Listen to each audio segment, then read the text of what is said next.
Welcome to Monday Night Live, the now established, aspiring to be both viral and glitch free. The second one I'm not guaranteeing.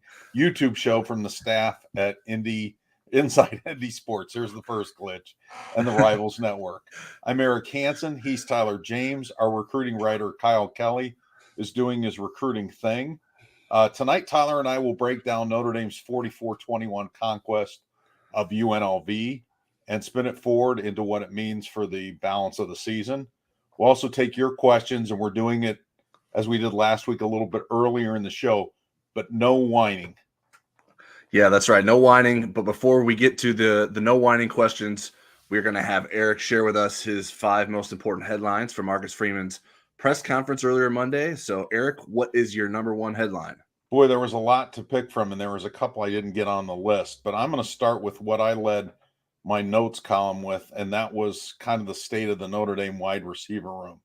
You know, I asked Marcus about the production and maybe the potential for it to improve the rest of the season, but also, you know, what do you sell recruits on given these kind of dismal numbers? And Notre Dame right now is on a trajectory to have its lowest wide receiver output since the year 2000. That was Bob Davie coaching and 3 different quarterbacks quarterbacking that year. You had Arnez Battle, who got injured. Then you had tight end Gary Godsey taking over for about a game and a half, and then you had Matt Lavecchio finishing up.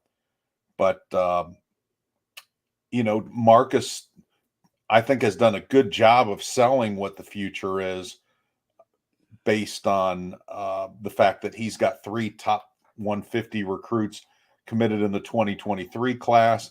He's got a top 150 guy in Cam Williams committed in the 2024 class.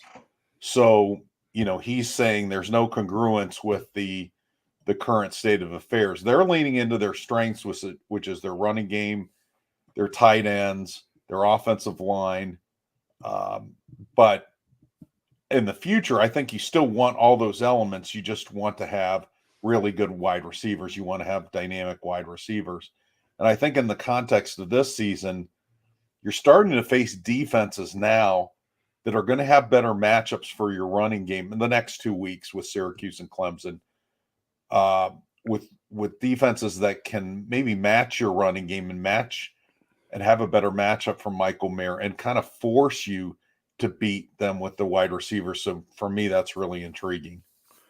Yeah, Notre Dame has played itself into a corner a little bit in that it needs to throw the football down the field more, but it can't really throw the football down the field more. At least that's what it seems like as of now. I mean, I think at this point in the season, we should know whether or not Notre Dame can consistently do that. And I think the answer is no. More oftentimes than not, Notre Dame's not going to be able to stretch the field offensively in the passing game. And so it has to figure out ways to work around that. I think you still have to work in those deep shots and get the ball to the wide receivers. But when Lorenzo Styles should be your number one receiver and he's having drop issues, it makes things harder. When your quarterback doesn't see when Braden Lindsey gets open, that makes things harder. So everything is sort of compounding upon itself and making it more difficult for this offense to have success passing the football beyond Michael Mayer. And I'm not really sure that we're going to get an offense that looks that much more different down the stretch here. Now, certainly there's potential to do that, but it would be surprising to me at this rate if Notre Dame was able to do that with any sort of frequency for the rest of the season. So, I mean, from the recruiting perspective, I mean, there's always a way to spin it in recruiting. Hey, this isn't who we want to be. We want to be more than this, but this is who we are right now. But when you get here, we're going to be different. I think there's always a way to spin it in recruiting. And as long as you have good relationships with the players and they trust you, then you're going to be able to make that work. Now, the worse you do on the field, the more opportunities that other recruiters are going to have to say, well, are you really sure that it's going to work out for you? Like, do you really want to go to Notre Dame and block, or do you really want to go to Notre Dame and have the ball thrown 20 yards beyond you? So I think as it stands now, Notre Dame is in a good spot with its wide receiver recruits. And they have confidence in what Notre Dame's offense can become, even if that is greater than the confidence that maybe some Notre Dame fans have in Notre Dame's passing game. All right, what is your second headline, Eric? Okay, before I go to the second headline, Tyler, tell the folks how to submit their questions. I just want to say we do welcome your stand-up comic auditions there, and we'll read them silently to ourselves, but we're not going to read them on the air. So we're actually looking for questions. Yeah, Roger said that we're echoing. I assumed he was just making fun of us, which is allowed. We are allowed to be made fun of, so that is fine. Hopefully, he was not serious. If he was, I would suggest checking to see if any other browsers had another YouTube link open, because that was the solution for us last week. But in terms of trying to submit questions, go ahead and to the right-hand side, if you're on a desktop, there should be a chat box to the right, and if you're on mobile, the chat box should be to the bottom. And you should be able to see where you can enter a question or a comment there. We prefer questions, but your comments are also welcome. And we hope to get to those here in the middle of the show rather than sort of saving them to the end. Okay, so my second headline is a pretty clean injury report. Jack Kaiser apparently has a thigh bruise. He had a ankle sprain the week before against Stanford. Came out early in the UNLV game with that thigh bruise, and Notre Dame played nickel pretty much the rest of the game. And then Brandon Joseph returned punts. He actually did a pretty good job. 3 punt returns for 42 yards, but he didn't play much safety, and that apparently was because of an injury. Now, both those guys are practicing this week. They have been practicing, and they are expected to play on Saturday.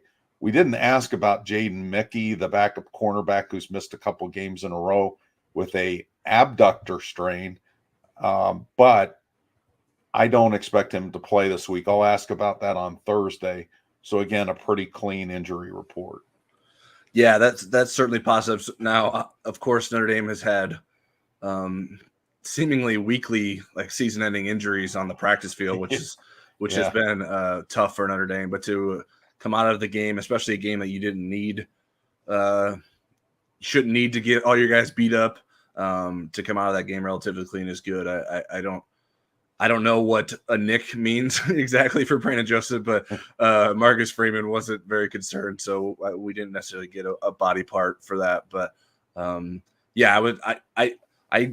it's funny because when I'm watching the game, I sort of noticed that other safeties are playing, but I guess I didn't necessarily put my finger on the fact that Brandon Joseph was not playing, or the fact that Jack Kaiser wasn't necessarily in there. And so certainly you would imagine having those guys in there would help Notre Dame's defense from giving up some of those big plays, even though at least one of those big runs came pretty early in the game. I'm not sure if both those players were on the field at that time or not, but I think it wasn't too surprising that Notre Dame needed to use a lot of nickel, because UNLV runs basically 11 personnel the entire time. They rarely have a second tight end in there, but certainly, even if that were the case, you would have thought you would see Jack Kaiser playing some inside linebacker rather than strictly rover, and so it turns out that thigh bruise was the reason for that. So hopefully Notre Dame can have a week of practice without an injury and have a clean bill of health for all the guys that are currently available going out to Syracuse this weekend. All right, what's your next headline? Well, my next headline will be preceded by just a little injury story. We will learn the decoding of the injuries eventually. One of the first guys I covered was Bill Mallory at Indiana, and this is how his injuries went. If you were nicked, you were probable. If you were dinged, you were questionable. And if you were boogered, you were probably out. Oh, wow. And the first time I heard him say boogered, he said, I don't know, was a defensive line he goes, he's boogered up with a little bit of a ham, which sounds like he bought a defective piece of meat, but it actually was a hamstring injury, a bad hamstring injury. Okay. Yeah, that sounded like it could have been food poisoning more than an injury. But go ahead. Let's get to your third headline. Third headline is Steve Angeli's readiness and confidence. I've asked Marcus a couple times in press conferences about how ready that Steve Angeli is. We finally got to see a little bit of him in the UNLV game. He lined up in a shotgun snap near the goal line when Drew Pine got dinged or nicked, and he did not end up taking the snap. Mitchell Evans did, and he kind of lunged into the end zone on a tight end / quarterback sneak. And then we saw him hand the ball off a couple times, and Marcus Freeman wanted to work him in the middle of the fourth quarter, but UNLV scored, and it was a 2-score game. And Marcus thought, well, let's just hang with Drew Pine a little bit more. But I'm curious, and I didn't get a great sense of what the difference was in Steve Angeli from a few weeks ago, which was what I was trying to get at. Right. But it does sound like he's confident. He was joking with Marcus. He said, hey, you put me in, we score a touchdown. How about you let me throw it next time instead of making me hand off? And was just kind of kidding around. So, the window of opportunity for him to come in a low leverage situation doesn't appear like it's going to be till maybe the Navy game. And even then, those possessions are so few, it's kind of hard unless you get way up on them to put your backup quarterback in. So I guess we'll all find out together how ready he is, but at least we got to see a little bit. He got at least his feet wet a little bit in the UNLV game. Yeah, he certainly wasn't asked to do a lot there. It was pretty funny that his first snap he doesn't actually take the snap. That was pretty interesting. That they pulled the Mitchell Evans quarterback sneak back out for that play, and certainly didn't have to do much. But yeah, it's almost like the defense has been conspiring against him, because both in the North Carolina game and in the even in the BYU game, at some point it looked like there might have been a chance that Notre Dame's offense would sort of put the pedal to the metal and the defense would shut them down. But the defense gave a big plays, and that happened against UNLV too, where they just couldn't get a big enough lead, and they're only up by 2 scores. So I know that didn't make for the most exciting finish, where Notre Dame's just sort of sitting on the ball and running out the clock. But when you're a team like Notre Dame and you've already lost twice to opponents you shouldn't have lost to, you can't take your chances and say, okay, let's get Steve Angeli in there. I don't think, because imagine if he goes out there and something goes wrong, that would be the worst possible outcome. To me, that would be worse than the gain of getting him out there for a few snaps against UNLV in a closer game than you would hope. So the fault of that goes to just Notre Dame's inability to blow out opponents and keep the score lopsided enough where you can get guys like Steve Angeli in the game. And his windows of opportunities would seemingly be very limited throughout the rest of the season now too. All right, what is your fourth headline of the week, Eric? My fourth headline is Jim Tressel's visit. And the reason why I think that's significant, it's becoming very clear that this is the most profound voice that's in Marcus Freeman's ear. He's been influenced by a lot of different coaches. I'm sure even Brian Kelly to a certain extent, even though they've worked together for a year, but Brian's pretty busy at LSU. And, Luke Fickell, his mentor at Cincinnati, is running his own team. Jim Tressel's available. He's the president of Youngstown State University. He's going to be retiring in February, but he came by for a visit, which had been scheduled weeks in advance, just happened to coincide with the aftermath of the 16-14 loss to Stanford. So I'm sure that Marcus, he did say that he was pretty happy to have a chance to talk to Jim Tressel. And James Laurinaitis, who's also one of Tressel's former players at Ohio State, also got a lot out of that visit. So it's interesting. I think in my chat, somebody from Columbus was not happy about that development, that he's getting, I don't want to say coaching tips, but guidance from Jim Tressel, because they don't like the Jim Tressel model of football, which is, game managing quarterback with really great defense and really great special teams. I don't think that Jim Tressel would still be coaching that way if he were still an active coach. I think he would have evolved, but I think the part about really good defense and really good special teams is worth copying or listening to. So, yeah, and I don't think Marcus Freeman is looking to Jim Tressel for like schematic ideas or advice. I think it's more, I've never been a head coach before. How do I handle these situations? Right. Like what do I do to respond to a tough loss? What do I do to make sure that guys are still staying engaged? How do I do a better job of managing home games? I think there's a lot of things that Marcus Freeman can learn from someone like Jim Tressel from his experience. And I don't think it's like, hey, what'd you think of that third down call we had? Would you have gone with that? I mean, maybe Jim Tressel sees something and he'll throw something out there, but I don't think that's what Jim Tressel's relationship with Marcus Freeman is and what Marcus Freeman is looking for when he has discussions with his former coach. So it's certainly good. Any sort of guidance or experience, I think, is helpful to the situation. Obviously, Marcus Freeman has sort of talked about he has to be himself. He can't be Brian Kelly. He can't be Jim Tressel. So he has to sort of do this himself. But there are plenty of situations that will be presented to him and have been presented to him that he's new to and has to figure out ways to do that. So getting advice from coaches like Jim Tressel should be helpful in the long run. Yeah, I know when when pre-COVID at the Tribune, I think one of the reasons I was a person that didn't work from home very often was I like the camaraderie, but I also like the exchange of ideas. You talk to your sports editor, you're just having a conversation, you get inspired, and you kind of vet some ideas, and it's really good. So I think anytime, I mean, nobody should think they have all the answers. I think the more coaches you talk to and so forth, the more you get good and bad ideas, and you can pick the good ones.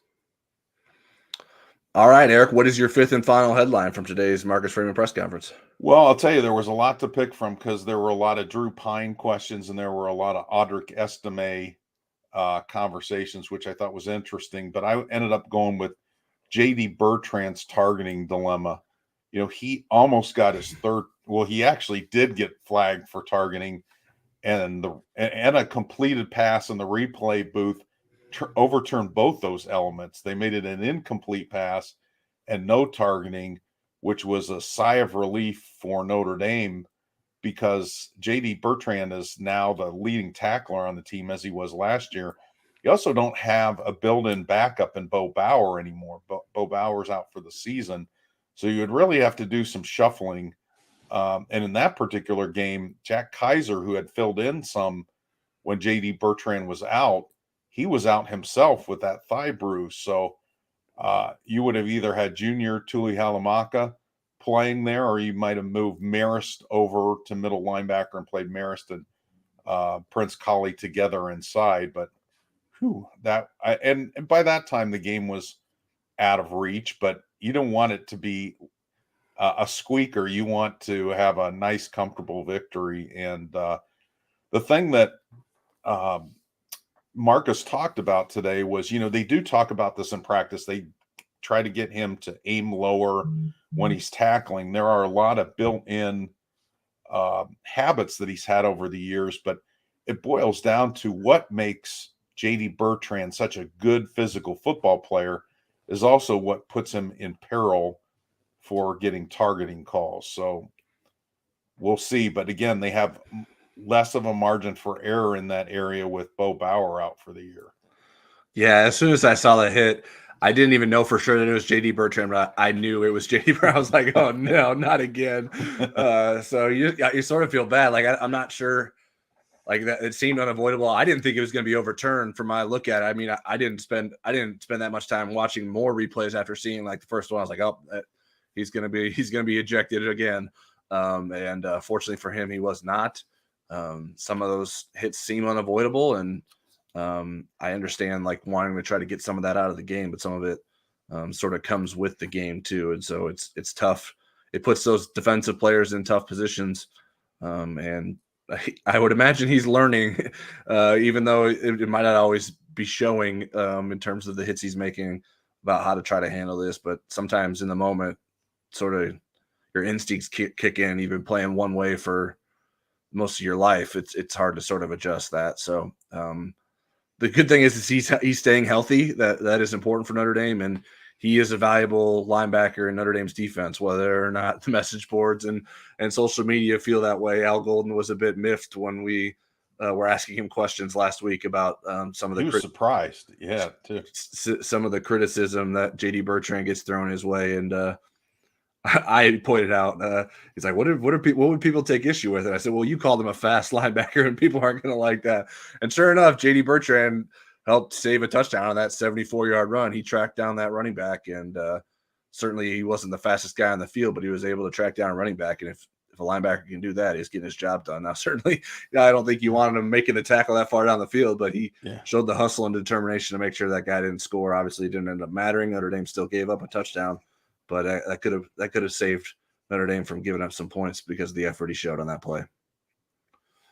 All right, Eric, we only have a couple questions so far, so let's get into them. We'll see if more questions get asked while we're discussing them, and if not, we'll get to those, and then we can get on with maybe some more of the show, and then people can continue to ask some questions as we go. So first one I have for us is from Bob Alvey. He asked, what happened to the two-back offense? In my opinion, the offense played their best in the North Carolina game, 7 catches to the backs, only a couple completions to the backs last week against Stanford, and 0 against UNLV. I'm going to let you take that because you studied that and wrote about that last week. Yeah, it's surprising to me, the lack of use of it. Honestly, I think it had been so successful, not just in the North Carolina game, but throughout the entire season. Notre Dame had a lot of success using two-back sets and did not do that much against Stanford, and then did it even less against UNLV. I think there was one snap against UNLV that was two backs before the kneel down, which includes 2 running backs on the field. And that play ended up being an incomplete pass on the screen pass to Chris Tyree. But the only thing that can make sense to me specific to the UNLV game would be that, well, we lost confidence in Audric Estime playing. And so we're only playing 2 backs. And do we really want to have them both on the field at the same time? So maybe that limited their opportunities after Audric Estime you wanted fumbled. to keep Tyree fresh while Diggs was, so that he wasn't running patterns and doing other things. But so the snaps, from my math and what I had observed in the 26 snaps that it was used against Cal, UNC, and BYU, 2 back sets averaged 11.2 yards per play, 8.4 yards per carry, and 14 yards per pass attempt. So it had been successful both passing the ball and running the football. So it's a bit surprising to me. This is something I really want to ask Tommy Reese about. I wanted to ask him about him last week, but I was ceding the ground to some other questions that wanted to get asked last week that I thought were important too. So I'm going to try to hopefully get to Tommy first and ask this one right away. Like, hey, what's going? Why have you used two back sets so infrequently the last couple of games after having success? Now maybe there's an answer to it that I don't know. I would be curious for his perspective on that, because it seems to be something that works. It seems that Drew Pine is comfortable in it, which we wouldn't necessarily think. It seems a lot of it is some RPO stuff, which you wouldn't necessarily think someone who isn't like a running quarterback like Tyler Buckner would be as good as. But Drew Pine seems to be comfortable in that, and I think it creates a lot of easy throws for him too. So that was why I thought we would see some of it against UNLV after he struggled throwing the ball against Stanford, but it didn't happen. So I don't really have a good answer for why it isn't being used, but I do think it should be used more than it has been in recent weeks. And I think if Notre Dame still has the analyst open, they should consider Bob Alvey. I'm glad question, Bob. I'm glad you didn't volunteer me, because that would not be something I would be good at. All right, our next question is from Michael McFadden, and as I read it here, I think I understand what he's asking, but if I don't get it right, Michael, please chime in. This question: why does our quarterbacks run straight backwards when rushed from center? Why not avoid tackle by going left to right? If rushed from the left to right, avoid tackle and run straight forward. Is this a lesson from high school? So I think my understanding is this is talking about trying to avoid the pass rush. That's my understanding. So I'm not sure that I've necessarily noticed this. I do think sometimes Drew Pine has put himself in a position to get pressured by the way he has moved in the pocket. I know specifically the last 2 games, I think Notre Dame's offensive line has done a really good job in pass protection. One of the times he was sacked against Stanford was in my opinion on Drew Pine. It was actually the one that he got sacked on the 2-minute drill at the end of the game. He sort of stepped up and tried to escape to the right, and then when you escape to the right, Blake Fisher's blocking a guy on this defensive end, says, "Oh, you're coming right at me. I'm just going to leave this pass rush to the backfield and then sort of come off it and sack Drew Pine." He wasn't sacked at all against UNLV, so I didn't see this as an issue. But maybe it's something worth monitoring more and maybe looking at a little bit more, because Drew Pine did have a few scrambles, and he did a good job of getting yards in those situations. Notre Dame did not have a tackle for a loss or a sack against UNLV, so they weren't taking losses. But certainly, I think sometimes it's interesting. Like Ian Book's first instinct sometime after his first read seemed like he wanted to run. But Drew Pine's first instinct is like, okay, where's Michael Mayer at? Like, if the first read isn't open, granted, this is a situation where it's not Michael Mayer, then he looks to Michael Mayer. And so I haven't noticed a lot of issues or felt like there have been a lot of issues with the way the quarterbacks, whether it's Tyler Buckner or Drew Pine, have sort of handled the pressure. Maybe it's just because I was so used to watching Jack Cohn last season, and he was not good at it. Unless he was just getting rid of the ball quickly, he was not very good at avoiding a pass rush. So Notre Dame has lots of room for improvement in its passing game. I wouldn't put that towards the top of the list, but if it becomes an issue, we can count on Michael McFadden for pointing that out first. Yeah, the guy that I thought that I've seen that I thought really went straight back when it was unnecessary was Jimmy Clausen early in his career. I mean, he'd get sacked and it would be 2nd and 24. I mean, it was usually like Book would at least mitigate some of it and it'd be maybe 2nd and 14. Right. But boy, Jimmy Clausen, he couldn't move, and then he went back. He got better with his footwork and maybe sidestepping it a little bit as he got older. I guess one sort of tangential thing to this, there were a few times that Drew Pine rolled to his left, and I think a couple of times they were by design. And to me, that is not a strength for Drew Pine. I think sometimes you have to sort of break your tendencies, so you can't always have him roll out to the right or have a sprint out designed to the right. But Drew Pine rolling to his left is towards the bottom of the list of a setup for an offensive play that I want to see from Notre Dame moving forward. All right, that's all the questions we have for now, Eric. So let's get back to some of the things that we wanted to discuss. But please, if you have questions, submit them, and we will mark them and circle back to them as we go through the show. Well, let's go to the in the trenches section, and that's our weekly look at offensive line play. Now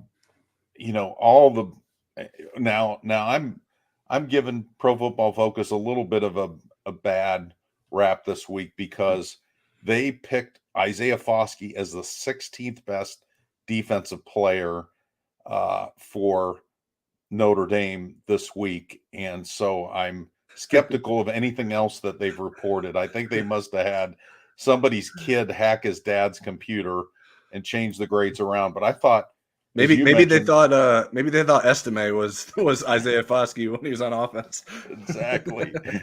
Because they both were number 7.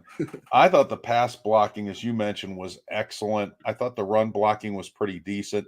The one thing we're seeing as the season goes on is that yards before contact keep growing. I don't have it in front of me yet for what it was in this game, but the Stanford game and the previous couple of games, BYU and North Carolina, at the beginning of the season. Now, they were playing good defenses.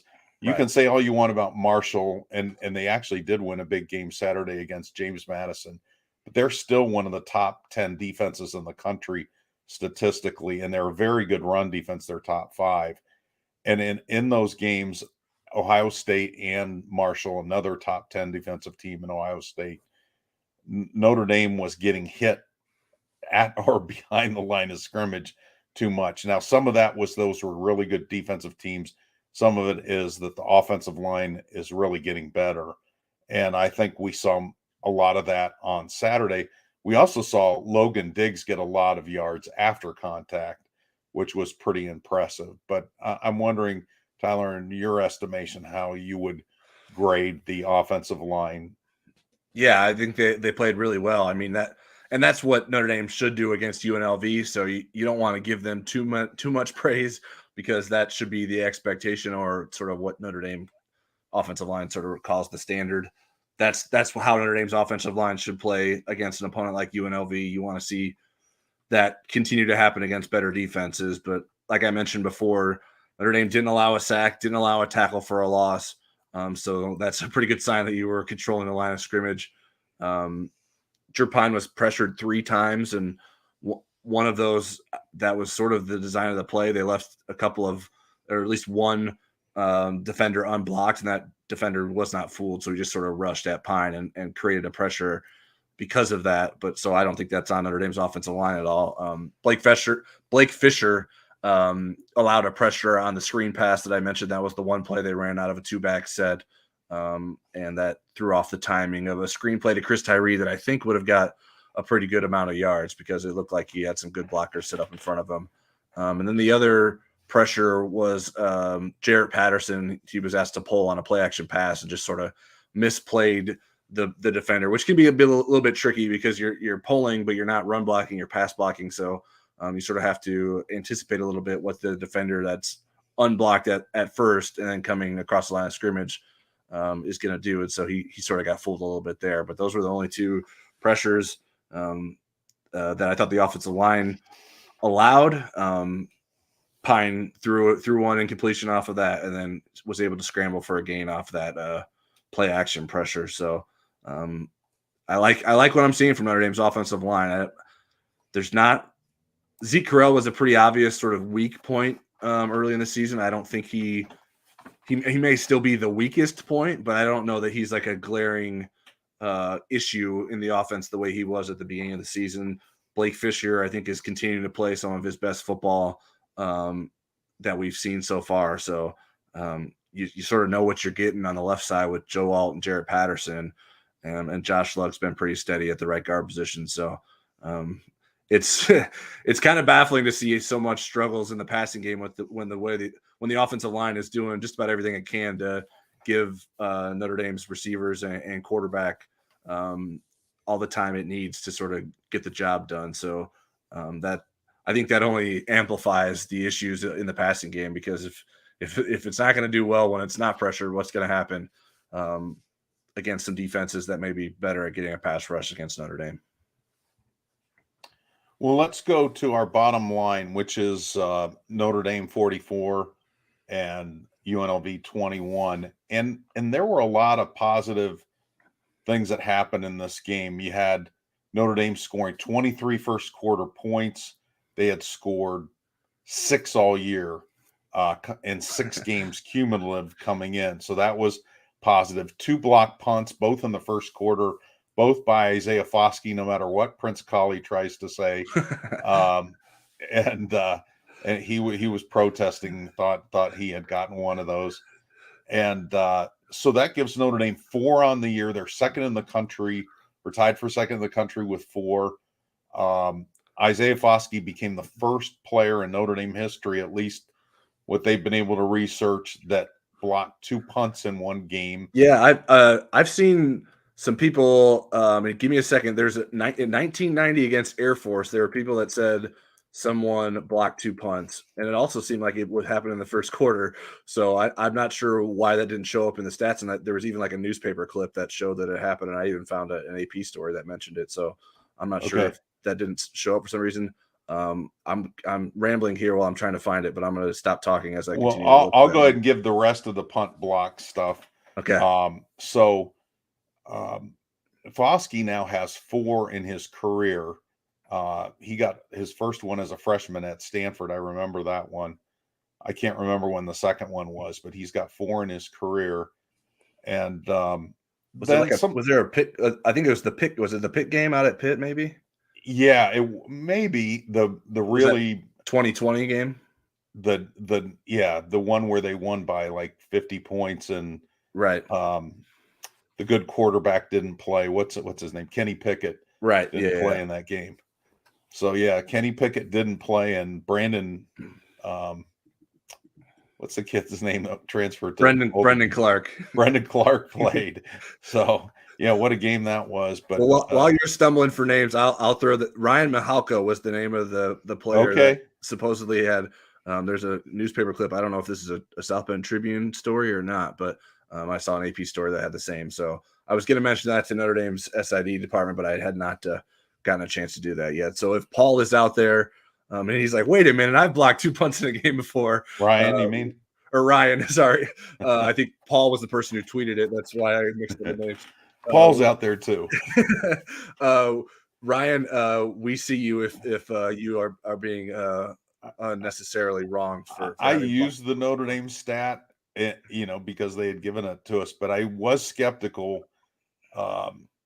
So I don't know. As far as punt blocks in a season, the 4 in 7 games ties the single season modern record set in 1938, and then it was matched in 1949 and in 2000 for 4 punts in four punt blocks in a season. So they've still got several games left to break the record there.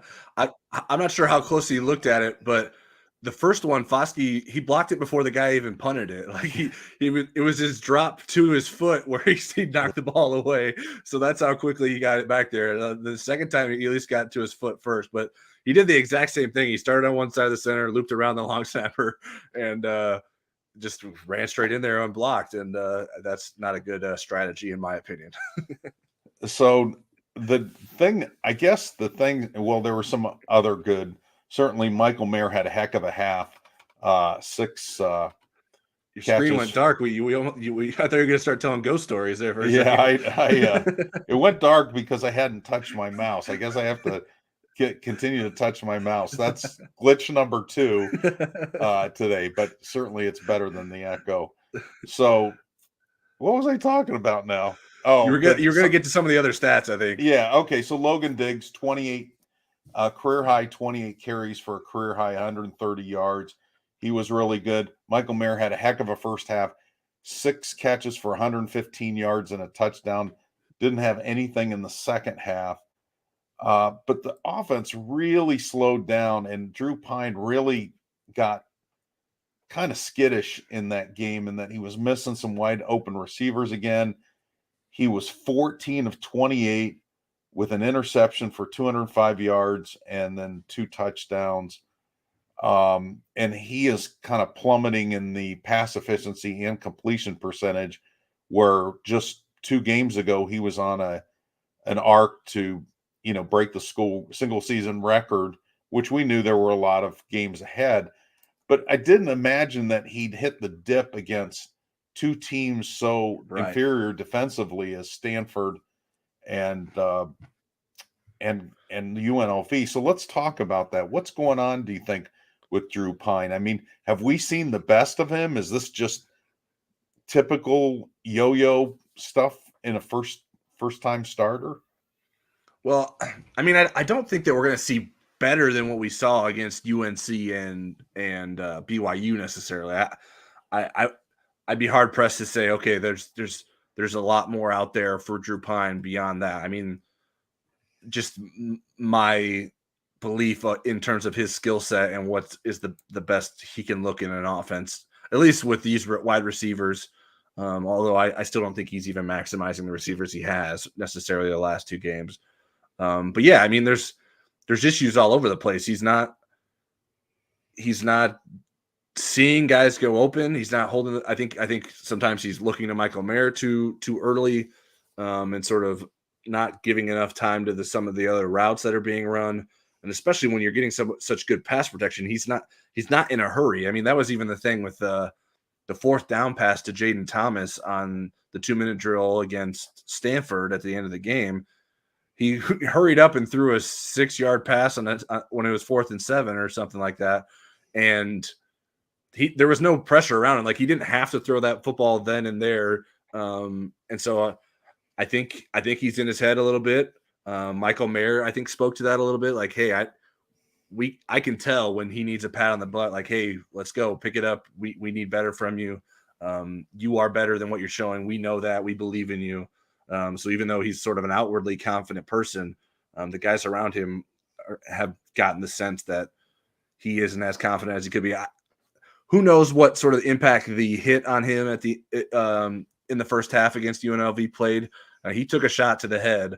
Now, Notre Dame evaluated him, said he was good to go, but I think he could have been a little bit more gun shy because of that. But it's not like these issues are necessarily new either. It wasn't like all of a sudden after that hit, we saw a dramatically worse Drew Pine. It was a bit consistent with some of the way he looked against Stanford. So for those who didn't want, who were boycotting Peacock, that wasn't on a pressure. That was a run. He was trying to run into the end zone. Right. And so yeah, you wouldn't think it would be. Yeah. You wouldn't think it would necessarily impact him, but I don't know. Maybe you're just a little fuzzy, or just maybe a little bit more tentative once you take a hit like that. And Marcus Freeman certainly was wondering why that wasn't targeting. I think it seemed like there was pretty clear head-to-head contact there, but I think that Notre Dame has to get this figured out. I think it can. Part of the thing with the UNC game, like I didn't know how much of it was related to how bad UNC is defensively, and if Notre Dame can get opposing linebackers to look as poorly as North Carolina's linebackers did, then I think Notre Dame can sort of continue just keep running that offense. Like that should work. There's so many options. There's so much movement that I think it's going to be hard for teams to cover. But if you're playing sound defense, maybe if you're playing more zone defense, so you're not getting lost by all the play action and stuff. That is one area that I'd like to see Notre Dame take advantage of more, do some more play action. It was successful against UNLV, and that even when you're struggling to run the football, play action still helps. Like the linebackers still have to read run first, even if you're not running the ball well. That's still their first read. That's their first responsibility. So that can get your running backs open more, your tight ends open more. There's just a lot that's missing from the passing game. There's not a lot of things that you could say, this is something that Notre Dame can rely on consistently. You can hit Braden Lenzy on an 8-yard dig. You can hit Lorenzo Styles on a slant route. There's just not enough of those things in the passing game beyond, hey, throw it to Michael Mayer, that you feel really good about right now. And now it's not all on Drew Pine. The receivers have let him down in a number of instances as well. But Notre Dame has to have better out of the passing game if it has a chance to win a number of the games remaining this season. Well, here's my concern, Tyler. As we look at the defenses that Drew has faced as a starter, he's faced the 5 worst statistically on the Notre Dame schedule, past or future. So they are 82, 126, 103, 93, and 78 in total defense. He's going to face number 16 on Saturday in Syracuse, number 27 in Clemson on November 5th. And Clemson has the number 7 rush defense. So they're going to be in a position to make Drew Pine have to win the game. If you want to compare it to Ohio State and Marshall, Ohio State is number 2 in the country in total defense, and Marshall is 8. So it's a big difference to what Tyler Buckner faced and what Drew Pine. So if these defenses are getting better, that is concern, unless there's another gear for Drew Pine, which again, I think he's capable of being more consistent, but with the better athletes on the defenses, the better schemes and so forth, I'm not sure how this is going to play out. But Notre Dame's not going to be able to run the ball at will against all these other teams. There's some good rush defense teams coming up, and that's my biggest concern with him. Yeah, I think those concerns are definitely fair, and Notre Dame's gonna be challenged these next 2 weeks for sure. A couple of my other concerns is, one is Audric Estime with his fumbles, and it was, I believe you asked about it, didn't you? About how he's taking it, that he had a sleepless night when he got his first one, and then you asked Marcus how he's taking it, and he wasn't taking it very well.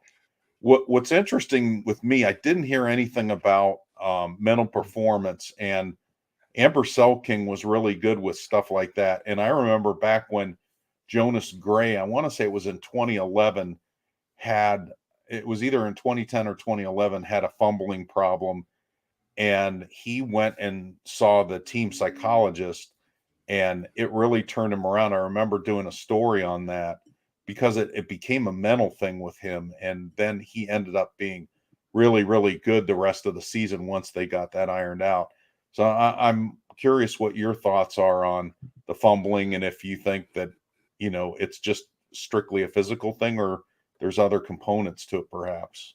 Yeah, I mean, I think some of it is bad luck. I mean, you hate to just say that because it sounds like an excuse, but the Stanford game, the guy just put his head on the football and it sort of came out. And I'm not a running backs coach, so I guess I couldn't necessarily identify. There was nothing glaring to me like Audric is clearly doing this wrong. The UNC one seemed obvious, like he stretched when he didn't need to. There was it wasn't necessary. But the last two, it just he's a physical running back, so he's going to be fighting for extra yards, and that's going to create some more opportunities for defenders to come in and try to hit the ball. But it seems like these have just sort of been happening on contact, so I think he just has to be more aware of that, cover the ball well, squeeze it tight. These are things I'm sure he's aware of and knows and has been taught and practiced, but just are sort of failing him on game days. So I think he just has to get that confidence back. He has to show the ability to not do that. There were some people on social media that reached out to me, like sort of upset, like, why didn't they put Audric back in the game? It's like, listen, holding on to the football is job number one. That's what Marcus Freeman said today.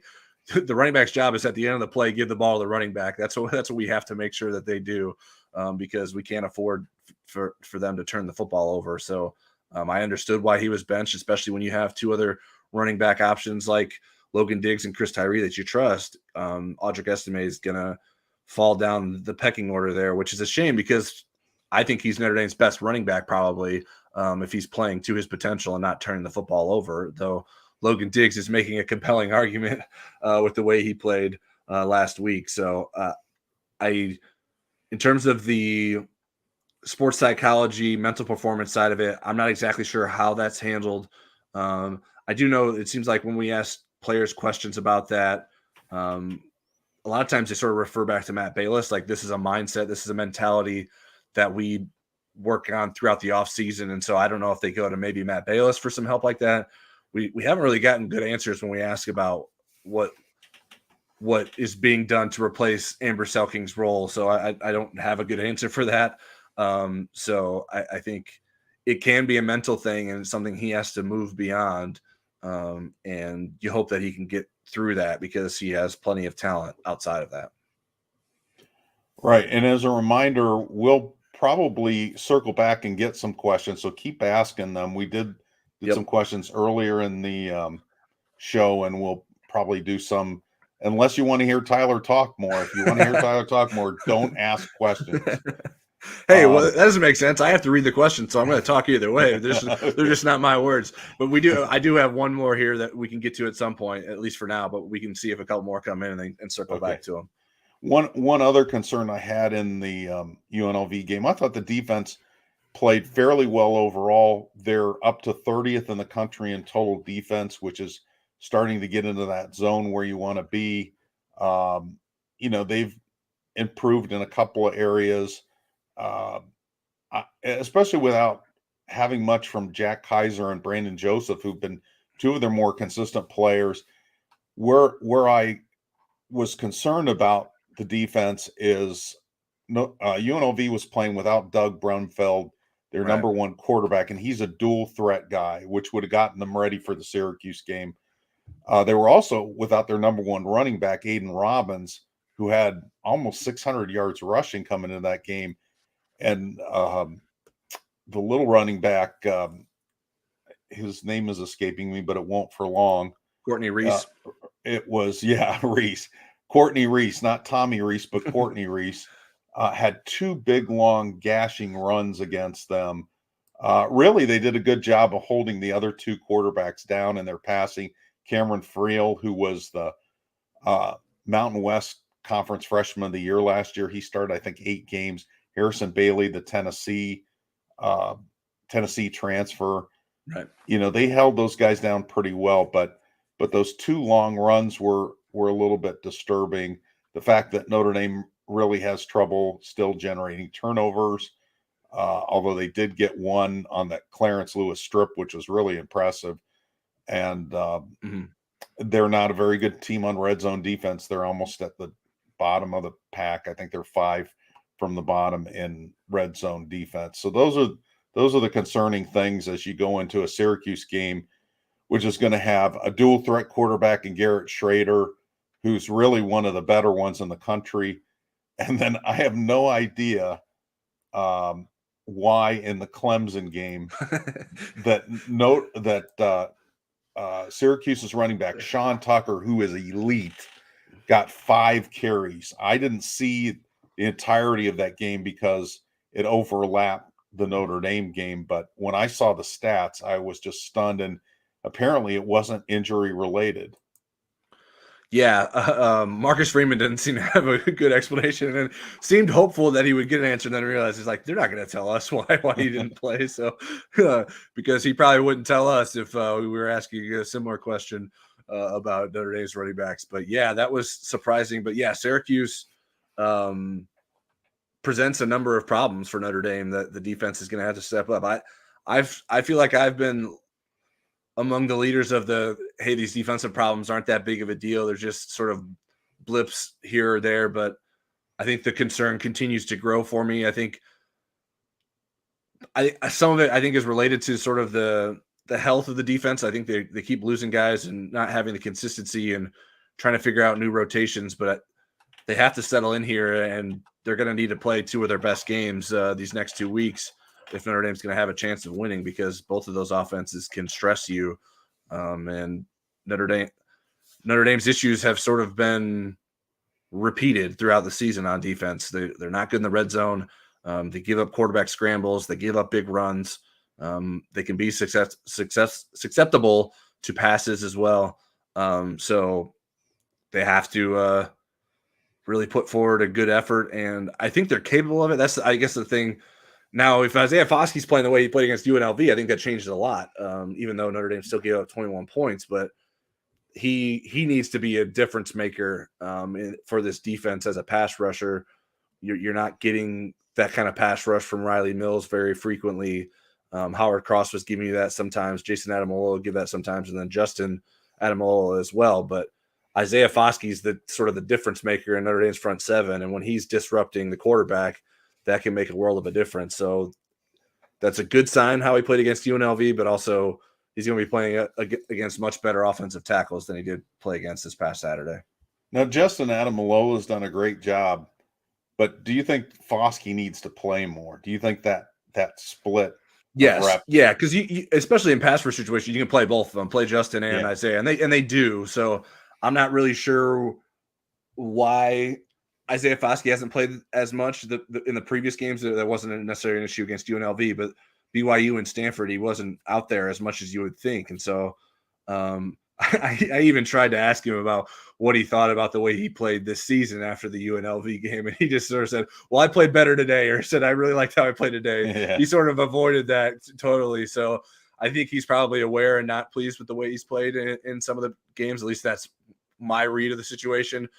He probably was expecting to impact the game more than he has. And maybe Notre Dame sort of holding him accountable, like, hey, if you're not going to make a difference for us, we're not going to keep you out there just for the sake of keeping you out there. But I think you have to play him. He has to make plays. He has to step up. Now, you hope that maybe there wasn't like some sort of lingering injury issue. Now, if there was, you wouldn't think he'd play as well as he did against UNLV. So maybe that was a minor thing that he was dealing with. I'm just sort of making things up now because I don't really know what was going on. But he needs to play a lot. I know you got to keep him fresh, but he's a pretty unique athlete. And I don't think that Isaiah Foskey is going to be gassed at many points of a game because he's in pretty good shape, if you ask me. Okay, we want to take a look at Syracuse, but before we do, let's finish up in the question queue. If you want to try to last call, sneak one in along with Jerry McClurg's question, we will take your questions and then we'll get into Syracuse. All right, Jerry McClurg's question is: Stanford, Tulsa, and others, not just Alabama and Ohio State, have quarterbacks ND could use. ND would seem to be a more desirable place to go to. Why can't we get those quarterbacks? Well, let's start with they do have one of those quarterbacks coming in a couple of years in CJ Carr. So we've seen one positive development there. Now, why hasn't that happened that often in the last, let's say, 4 recruiting cycles? The 2023 cycle isn't over, but that was, not handled well. They put all their eggs in one basket. I wish I could think of a better way to say that. That was a really bad cliche with Dante Moore.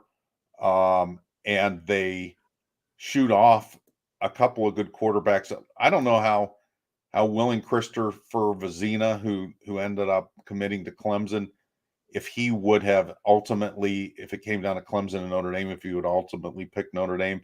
It felt like Jackson Arnold would have committed, from the people that I've talked to, would have committed to Notre Dame over Oklahoma if at the time Notre Dame pushed for that around January 1st. I don't think that's going to be somebody that Notre Dame could flip at this point. And when you look at who else is out there, what's the kid from Kansas's name? Avery Johnson. Avery Johnson. He's the best one that's out there, and that would be a good get. It's not an elite quarterback. He's not an elite quarterback, but he gives Notre Dame something different. I mean, he's a real true dual threat. He's an interesting guy, and I think he would be a good addition to the roster. But I mean, I think, Tyler, my take on it was Notre Dame has just had missteps with it, like in the class that they got Steve Angeli. Drew Aller was out there for them, and he was an unranked prospect who ascended very quickly and who's already playing some snaps at Penn State.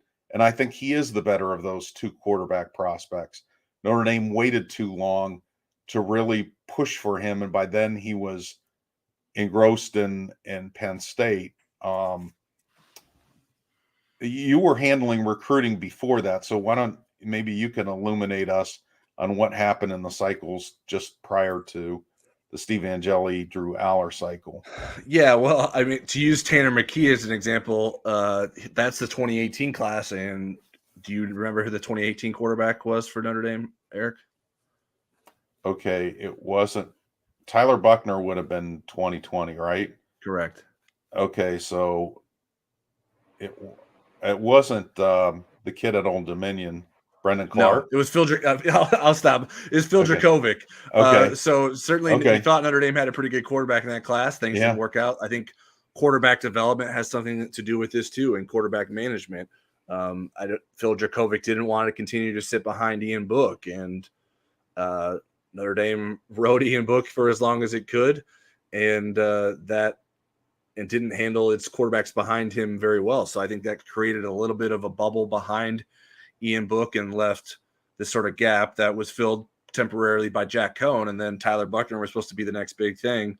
And then he certainly got hurt. So the issue that I have with the quarterback recruiting is you can't have have just one of those guys. Right. You can't have Phil Dracovic and then 3 classes later have Tyler Buckner. You need to have those guys in every class.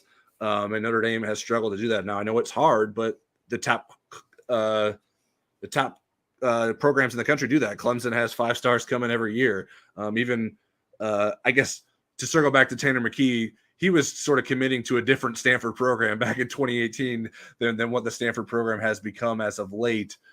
So I can see why Tanner McKee was a highly rated recruit too. And he also took a 2-year Mormon mission before he showed up. Correct. So that would have been something that Notre Dame would have had to sort of figure out, which they've done before, but not necessarily at the quarterback position.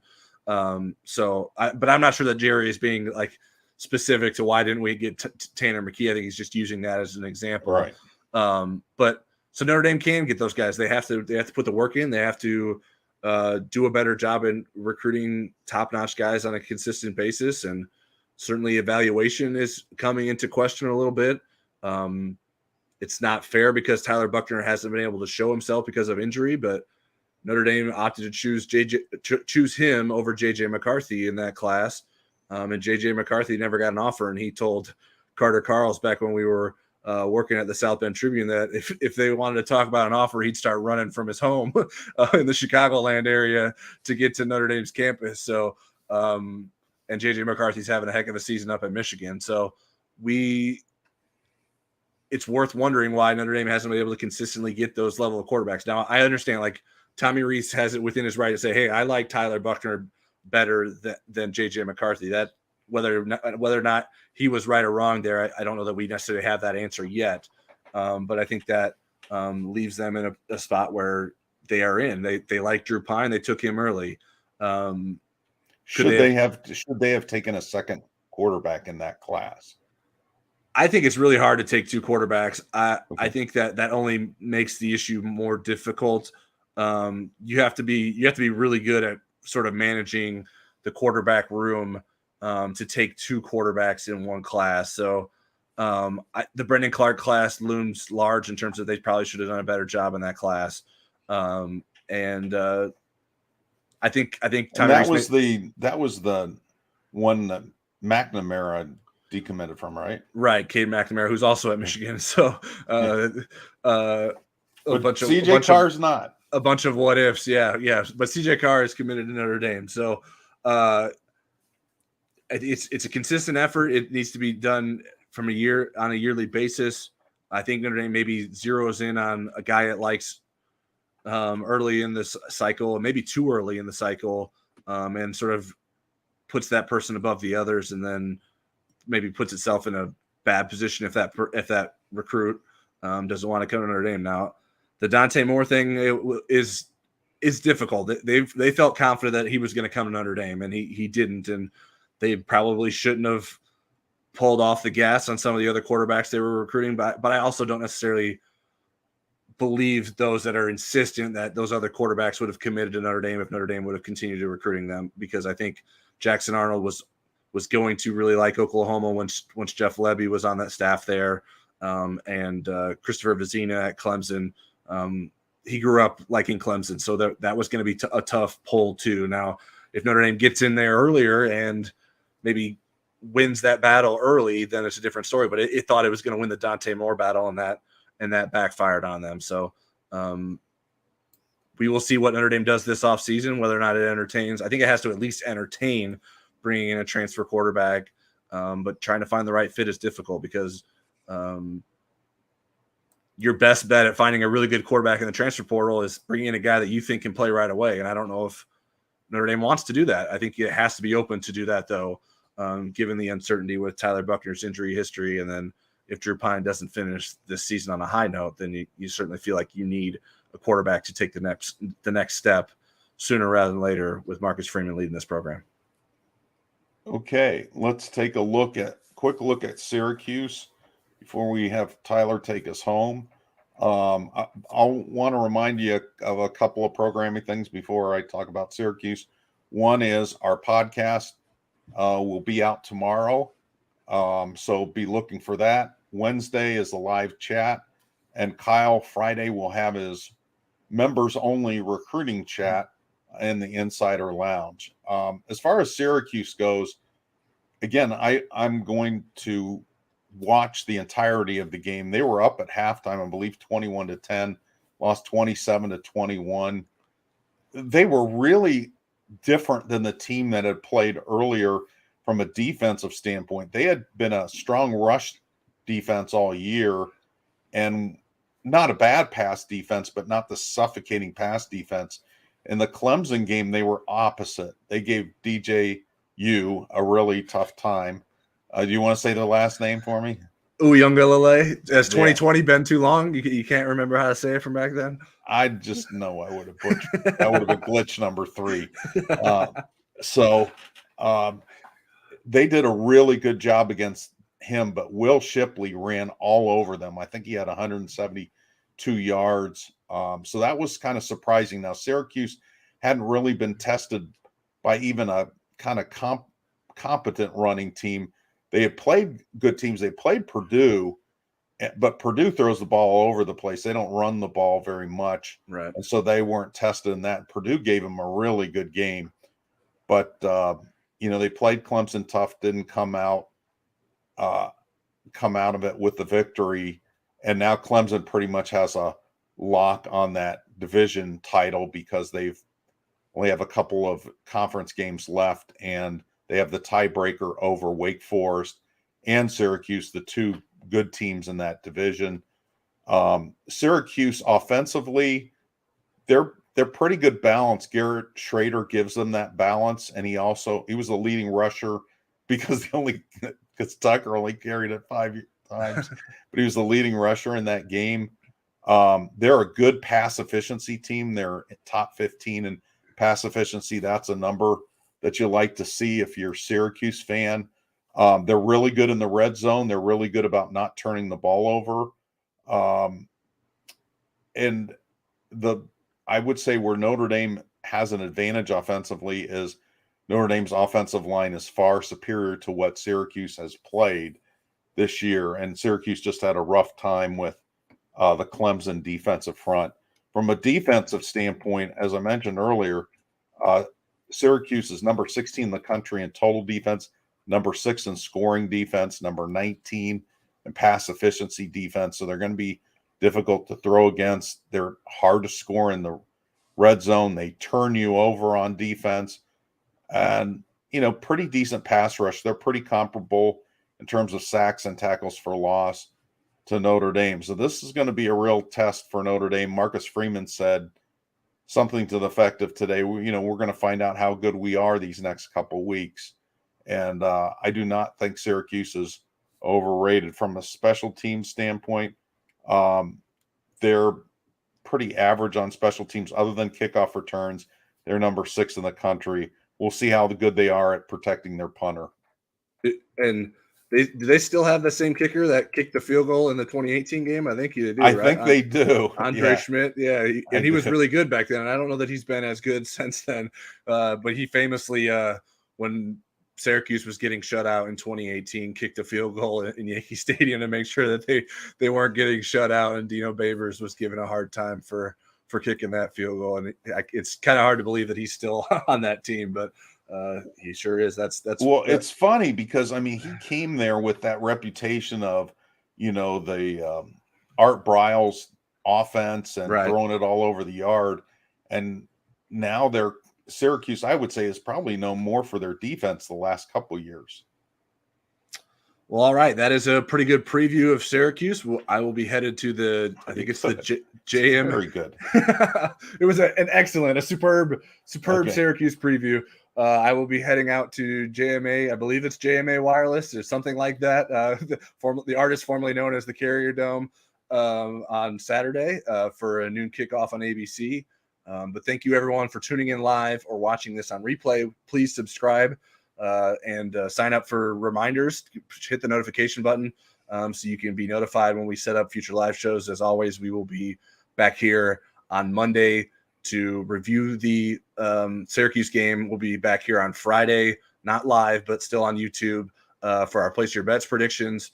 And then, like Eric mentioned, Tuesday, we will be recording our Inside Indy Sports podcast, which you can get on all your favorite podcast platforms. So throw us a like, give us a comment to tell us whether Eric or I have a better room background. That is very important. And as always, there is written content for you on InsideNDSports.com and plenty of discussion happening on the Insider Lounge. Have a good night.